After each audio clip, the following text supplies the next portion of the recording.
In the name of Allah, the most beneficent, the merciful, Assalamu alaikum, lovely students, and welcome back to English with Murtaza. Okay, today we are going to start new lesson number 8, the Gulistan of Sadi. The Gulistan of Sadi. So this is a book which is written by Sheikh Sadi. Sheikh Sadi की book है जिसका नाम क्या है? The Gulistan of Sadi. So in this book there are parables. What are the things in this book? There are parables. तो इसके अंदर parables हैं, हकायतें हैं. ठीक है, parables क्या होती हैं? तो they are just like story.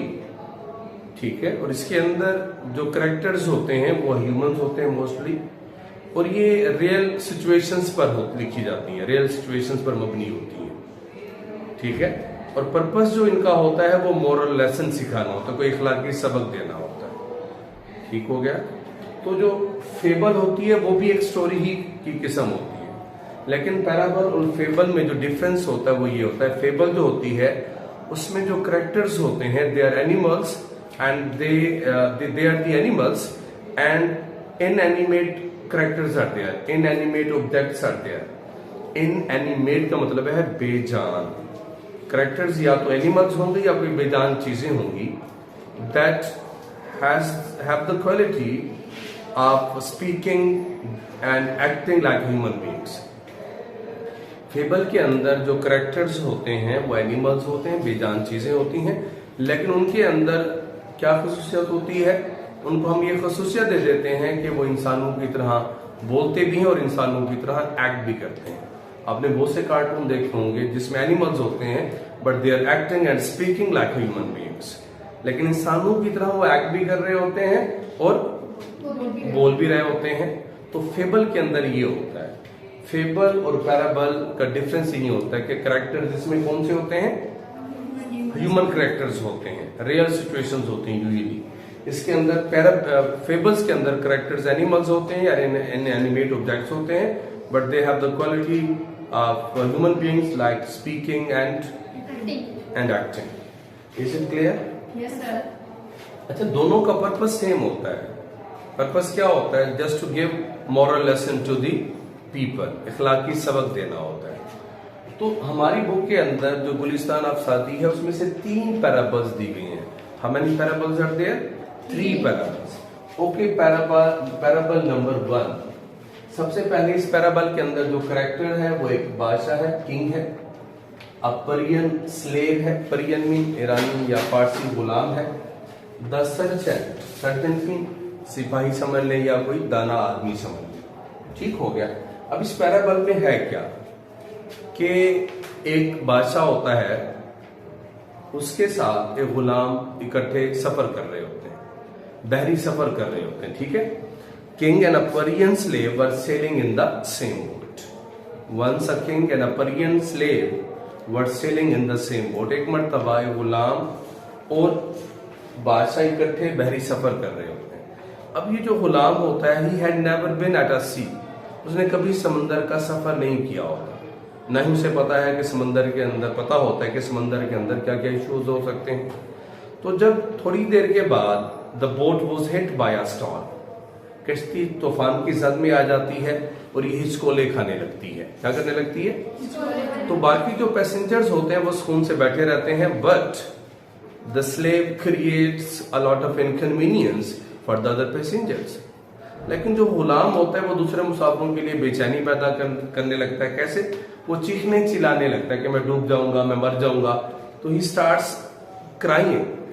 ठीक है. तो दूसरे लोग परेशान हो जाते हैं. अब जो दूसरे पैसेंजर्स होते हैं they try to pacify him with kindness and love. दूसरे मुसाफिर इसे प्यार मोहब्बत से समझाते हैं कि भाई कुछ नहीं होने वाला, लेकिन फिर भी ये चीखना चिल्लाना जारी रखता है. जब ये इनकन्वीनियंस ज्यादा देर रहती है तो बादशाह भी परेशान हो जाता है. तो उस कश्ती के अंदर एक सर्जेंट होता है, वो कहता है कि अगर आप मुझे permission they, may I quieten him. Said the sergeant, may I quieten him, अगर आप मुझे कहें तो मैं इसे खामोश कर दूं. तो बादशाह कहते इससे अच्छी बात क्या हो सकती है? It will be a great favour, आपका एहसान होगा. तो वो हुक्म देता है कि इस गुलाम को उठाकर समंदर में फेंक दिया जाए. उस समंदर में लोग फेंक देते हैं और जब वो डूबने लगता है तो उसको दोबारा वो खींच लेते हैं कश्ती की तरफ. और वो कश्ती का जो रियल बैक पार्ट होता है उससे चिपक जाता है, चिमट जाता है, पिछले हिस्से को पकड़ लेता है और फिर कश्ती में आकर एक कोने में सुकून से बैठ जाता है। अब बादशाह होता है, he was very surprised कि he was making a lot of fuss and he was making a lot of disturbance in the boat, but after having a visit of sea he is relaxed। समंदर का सैर करने के बाद ये अभी सुकून से बैठा हुआ है। तो सर्जन उसे कहता है कि जब इसको डूबने का एक्सपीरियंस नहीं था, ठीक है, और कश्ती में जो सुकून से बैठा था उसका एहसास नहीं था, when he was sitting in the boat he was safe, ठीक है, लेकिन फिर भी रो रहा था। लेकिन जब उसको डूबने का तजुर्बा कराया गया कि भाई डूबना असल में होता क्या है, फिर उसको रियलाइज हुआ। When he realized then he realized boat was many times better than the water। कश्ती में जो मैं सुकून से बैठा हुआ था वो तो बहुत बेहतर था कश्ती में बैठना, बजाय इसके कि मैं समंदर में डूबूं, ठीक है। तो फिर उसको रियलाइज होता है कि कश्ती में he was having a great safety.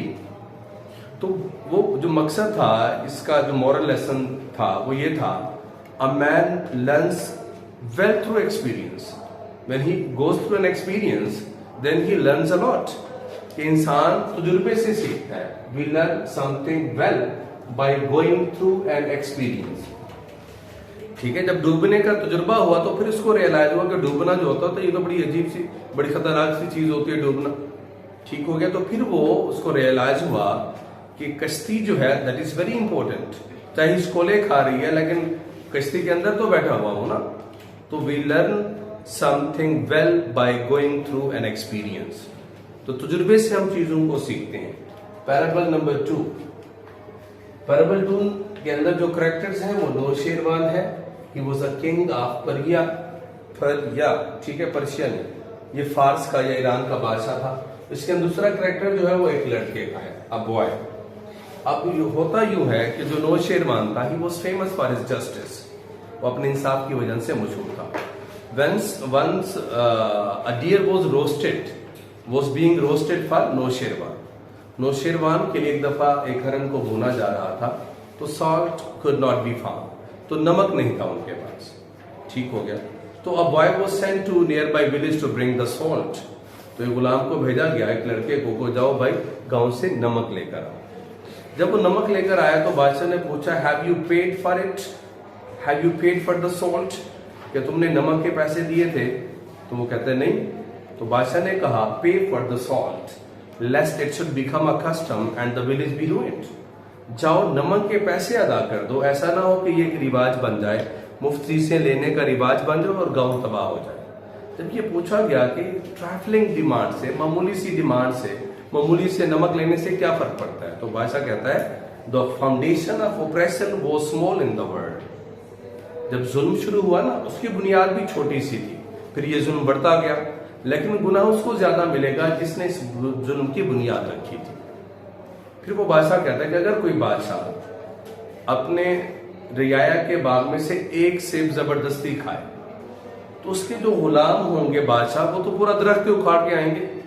अगर वो करप्शन 10% करता है बादशाह तो नीचे वाले तो उससे ज्यादा करप्ट होंगे, ठीक है। इसी तरह अगर कोई बादशाह ये इजाजत दे दे कि जबरदस्ती हर घर से 5 अंडे लेने रोजाना, तो जो उसके आर्मी के लोग होंगे वो 5 अंडे थोड़ी लेंगे, वो तो मुर्गियां लेके आ जाएंगे घर। अंडे बादशाह को देंगे रोजाना की बेस पे जाने क्या फायदा, तो अंडे भी ले लेंगे और मुर्गियां भी ले लेंगे।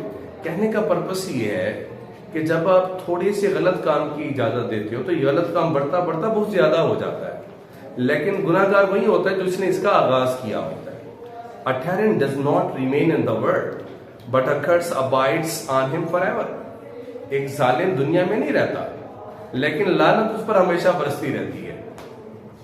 जुल्म करके वो तो चला गया, लेकिन बाद के लोग उसको बुरे अल्फाज में याद करते हैं। तो इसका जो मॉरल लेसन है पैराबल नंबर 2 का वो ये है, वी शुड नॉट ले फाउंडेशन ऑफ एनी क्राइम और wrong doing so that others may not get an example to follow, so that others may not get an example to follow।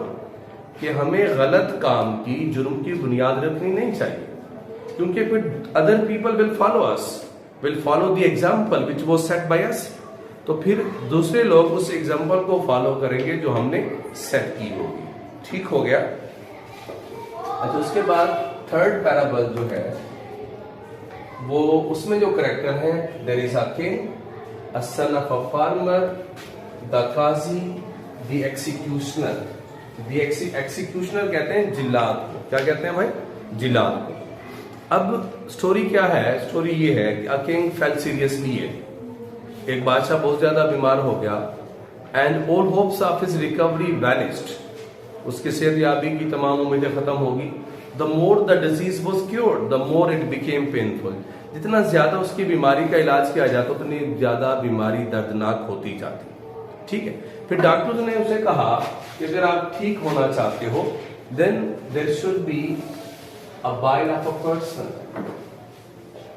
A bite of a person, कि आपका इलाज जो है एक शख्स के bile के जरिए किया जा सकता है, एक सुफरे के जरिए किया जा सकता है। बाइल समझते हैं? That is a digestive juice which is produced in the liver and it is stored in the you can say किसमें स्टोर होता है? ये डाइजेस्टिव जूस होता है बाइल, जो कहां पैदा होता है? लीवर के अंदर, और ये गॉल ब्लैडर के अंदर जाकर स्टोर होता है। ठीक है। बाइल क्या होता है? That is a digestive juice which is produced in the liver but it is stored in the gall bladder. Its function जो है, इसका जो फंक्शन होता है, that is just to digest and absorb fats. ये फैट्स को absorb भी करता है और फैट्स को डाइजेस्ट भी करता है। कहाँ पैदा होता है? लिवर के अंदर। स्टोर कहाँ होता है? गॉल ब्लैडर के अंदर। फंक्शन क्या होता है? फैट्स को डाइजेस्ट भी करना और उसको एब्जॉर्ब भी करना। तो उसे कहते हैं कि भाई आपका इलाज इस एक बाइल के जरिए हो सकता है। फिर ऑर्डर इशू कर दिए जाते हैं कि उस बंदे को ढूंढे जिसका बाइल डॉक्टर की बताई हुई हिदायत के मुताबिक हो। ठीक है। तो एक लड़का मिलता है जो कि एक किसान का बेटा होता है, फार्मर ऑफ अ सन। उसके अंदर वो तमाम क्वालिटीज होती हैं जो डॉक्टर्स ने बताई होती हैं। तो उसको लेकर आ जाते हैं, बादशाह ऑर्डर कर देता है कि भाई इसको जिबा कर दिया जाए। काजी भी फतवा दे देता है कि ये जायज है। उसके पेरेंट्स भी थोड़ी सी दौलत लेने के बाद वो भी राजी हो जाते हैं। जब सब कुछ तैयार हो जाता है, जिलाद उसको जिबा करने लगता है। ठीक है। जब executioner was going to slaughter him, तो वो आसमान की तरफ देखता है बच्चा और मुस्कुराता है। A boy looks to the sky and smiles. बादशाह को बड़ा अजीब सा लगता है कि यार इसको कत्ल किया जाने लगा है, he is going to be you can say slaughtered. Still he is smiling.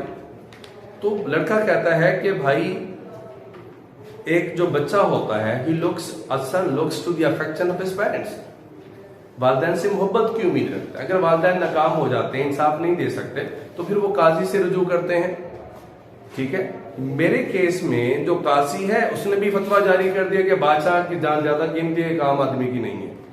Parents ने भी अपना एग्रीमेंट दे दी है, कंसेंट दे दिया कि बच्चे को जिबा कर दिया जाए। और जो काजी है जिसका काम था इंसाफ करना, उसने भी फतवा जारी कर दिया। अब अगर मैंने इंसाफ ही लेना है तो भाई मैं किससे इंसाफ लूं? खुदा के अलावा तो मुझे अब कोई नजर नहीं आता। ठीक है। If I am to get justice from your hand, to whom shall I complain against your brutality? अगर इंसाफ मैंने तुमने ही से लेना है तो मैं तुम्हारी बर्बरियत की शिकायत किससे करूं? यहां तो मेरा साथ देने वाला कोई नहीं है खुदा के सिवा। तो बादशाह को बड़ा तरस आता है, उसकी आंखों में आंसू आते हैं। वो बच्चे को प्यार भी करता है, दौलत भी देता है और जाने देता है। कुछ दिनों के बाद बादशाह भी ठीक हो जाता है। ठीक हो गया, बादशाह भी रिकवर हो जाता है, क्योंकि वो इंसान पर रहम करता है, अल्लाह ताला उस पर रहम फरमाता है। ठीक हो गया। अब इस जो पैराबल था, पैराबल नंबर 3, इसका जो मॉरल लेसन है वो ये है, society will be peaceful if the Kings और rulers are just and God fearing.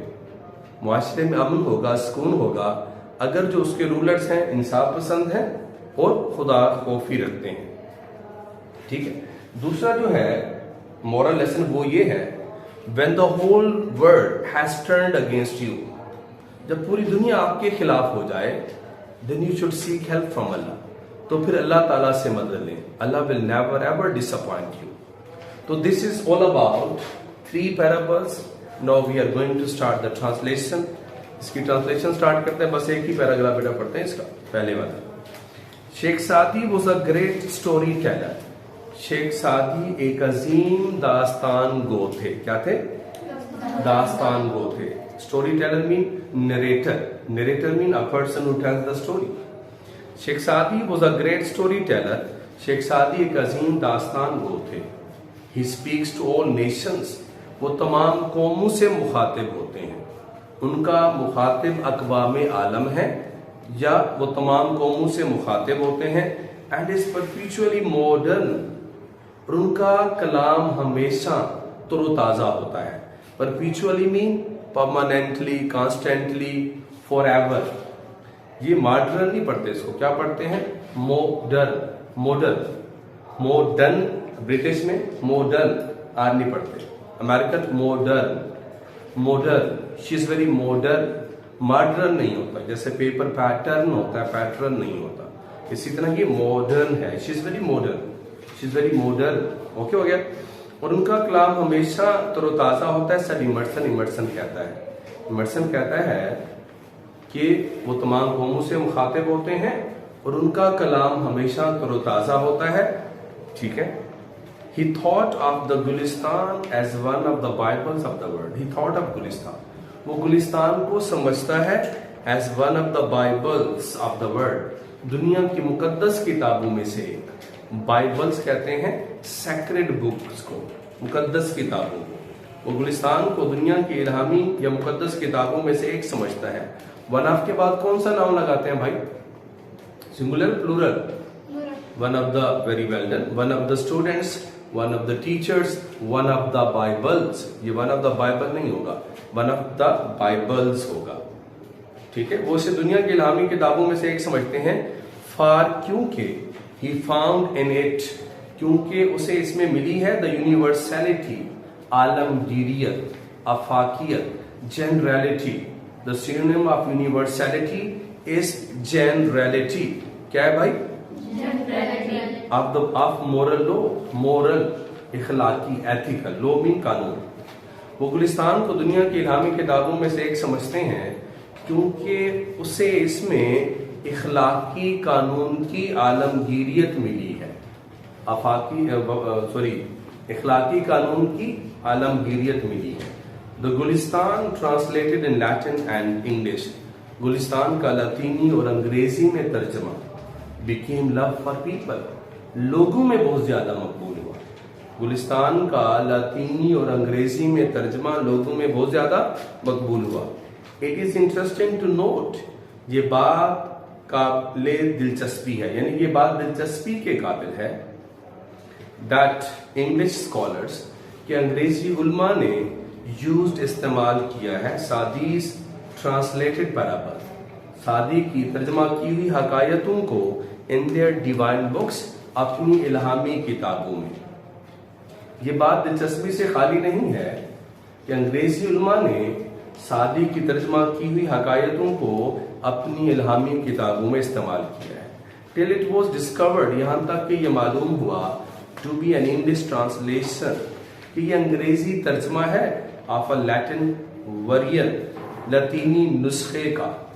नुस्खा मीन एडिशन, वरियन का सिनोनिम क्या होता है भाई? एडिशन। तो ये लतीनी नुस्खे का अंग्रेजी तर्जमा है ऑफ परियन ओरिजिन, जिसका असल जरिया या माखिज फारसी है। ये बात दिलचस्पी से खाली नहीं कि अंग्रेजी उल्मा ने शेख सादी की तर्जमा की हकायतों को अपनी इल्हामी किताबों में इस्तेमाल किया है। यहाँ तक कि ये मालूम हुआ कि ये लतीनी जुबान का अंग्रेजी तर्जमा है, कि ये लतीनी नुस्खे का, यहाँ तक कि ये मालूम हुआ कि ये लतीनी नुस्खे का अंग्रेजी तर्जमा है जिसका असल माखिज फारसी है। यानी कि पहले किताब फारसी में थी, फिर उसका तर्जमा लातीनी में हुआ, फिर लातीनी से किस में हुआ? अंग्रेजी में। एडविन ऑर्डन हैज एप्टली डिस्क्राइब, एडविन ऑर्डन ने बड़े मुनासिब तरीके से बयान किया है, एप्टली, एप्रोप्रिएटली, गुलिस्तान को इन culinary terms, culinary mean of kitchen, बावर्ची खाने से मुताल्लिक, या कुकरी, इन कलिनरी टर्म्स, बावर्ची खाने की इस्लाहात में।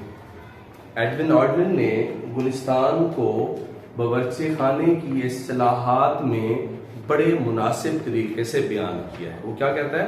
एन इंटेलेक्चुअल पिलाफ, कि ये एक दना आदमी का पुलाव है। अ लिटरेरी करी, ये एक अदबी चाशनी है। अ कबाब ऑफ अ वर्सटाइल जीनियस, ये एक हमगीर ज़हीन आदमी का कबाब है। Versatile mean multipurpose, हमगीर। एडविन ऑर्डन ने गुलिस्तान को बावर्ची खाने की इस्लाहात में बड़े मुनासिब तरीके से बयान किया है कि ये एक आदमी का, एक ज़हीन आदमी का पुलाव है, ये एक अदबी चाशनी है और आलमगीर ज़हीन आदमी का कबाब है। The readers are sure to enjoy, कारीन को लुत्फ अंदोज होने का यकीन होता है। श्योर मीन यकीन होना, टू एंजॉय में लुत्फ अंदोज होने का। दीज पैराबल्स, इन हकायतों से, एज फूड फॉर थॉट, अपने ख्यालात को जिला बख्शने के लिए, कारीन को अपने ख्यालात को जिला बख्शने के लिए इन हकायतों के मजे लूटने का यकीन होता है। या कारीन ज़हनी तौर पर इन हकायतों से लुत्फानंदोज होंगे।